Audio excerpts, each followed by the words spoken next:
రోజంతా ఇక్కడే తిరుగుతున్నా. ఇక్కడి నుంచి భోగాపురం ఇంటర్నేషనల్ ఎయిర్పోర్ట్ దగ్గరికి వెళ్తున్నా, మెట్రిక్ జోన్కి వస్తున్నా.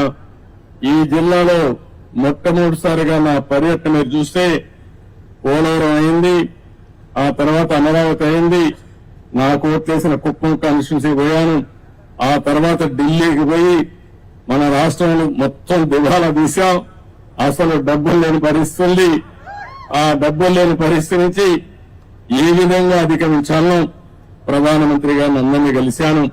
వారికి కూడా చెప్పాను, నేను కష్టపడతా, మళ్ళా సంపద సృష్టిస్తా, ఆదాయాన్ని పెంచుతా, పేదవాళ్లకు పంచుతాను, ఎక్కడా నాకు అనుమానం లేదు. కానీ ఈ రోజు వెసులుబాటు ఇవ్వాల్సిన బాధ్యత ఎన్డీఏ పైన ఉంది.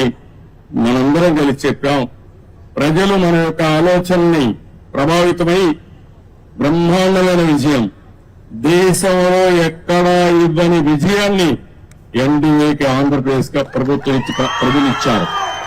ఇది ఒక చరిత్ర, ఒక హిస్టారికల్ ఎలక్షన్. ఒక నియోజకవర్గంలో 95,000 ఓట్లు ఒక ఎమ్మెల్యేకి, ఎంపీ కాదు. 95,000, 94,000, 90,000 ఈ విధంగా ఊర్లో ఉండే వాళ్ళందరూ ఏకపక్షంగా ఓట్లేశారు, గెలిపించారు. కానీ మీ రుణం తీర్చుకోవడం మా బాధ్యత.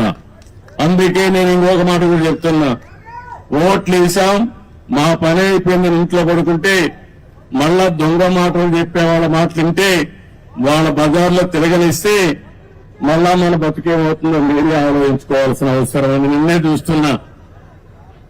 విశాఖ స్టీల్ ప్లాంట్ ఎవ్వరూ ఆలోచించలేదు. మేము దాన్ని ఏ విధంగా కాపాడుకోవాలో మేము ఆలోచిస్తున్నాం. ఈ పనికిరాని పార్టీ ఒకటి ఉంది, అబద్దాల పార్టీ. ఆ పార్టీనే అబద్దాల ఫ్యాక్టరీ. అది వాళ్ళ కడుపంతా అబద్దాలు అంట, పొట్ట నిండా అబద్దాలు తప్ప ఏమీ ఉండవు వాళ్ళకి. వాళ్ళు చెప్తున్నారు, ఎప్పుడో వీళ్ళకి కల వచ్చిందంట, నేను ఒప్పుకున్నానంట ప్రైవేటైజ్ చేయడానికి. ఎన్నోసార్లు చెప్పా, తెలుగు వారి ఆత్మగౌరవం కోసం పోరాడినటువంటి ఫ్యాక్టరీ ఇది. ఆంధ్ర తెలంగాణ ఉంటే విశాఖ ఆంధ్రుల హక్కుని ప్రాణత్యాగాలు చేసి ఆందోళన చేసి ఈ ఫ్యాక్టరీని సాధించుకున్నాం.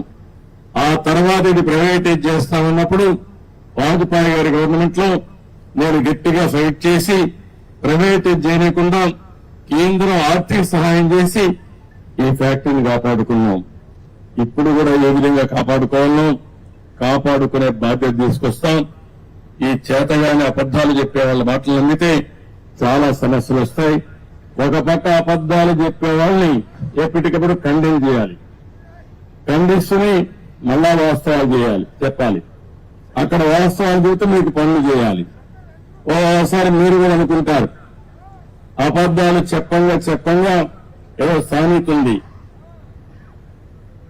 కుక్క పిల్లని తీసుకుపోతాం, గొర్రె పిల్లని తీసుకుపోతా ఉంటే ప్రతి ఒక్కరు కనపడిన వాళ్ళందరూ ఏంట్రా ఎవరోడా నువ్వు, ఇదేంటిది కుక్క పిల్లని తీసుకుపోతాను అంటే ఒకటి చెప్తే నేను తెలివైన వాడిని, అది గొర్రె పిల్ల అన్నాడు.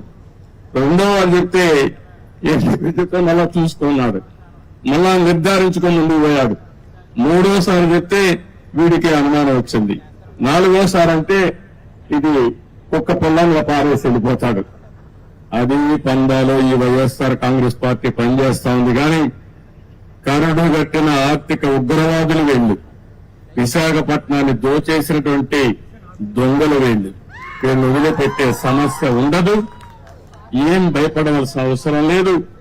మీ మనోభావాలకు అనుగుణంగా ప్రయత్నం చేస్తాను, పనిచేస్తాం. నేను ఏదైతే హామీ ఇచ్చానో సూపర్ 6 అవన్నీ చేపిస్తాం.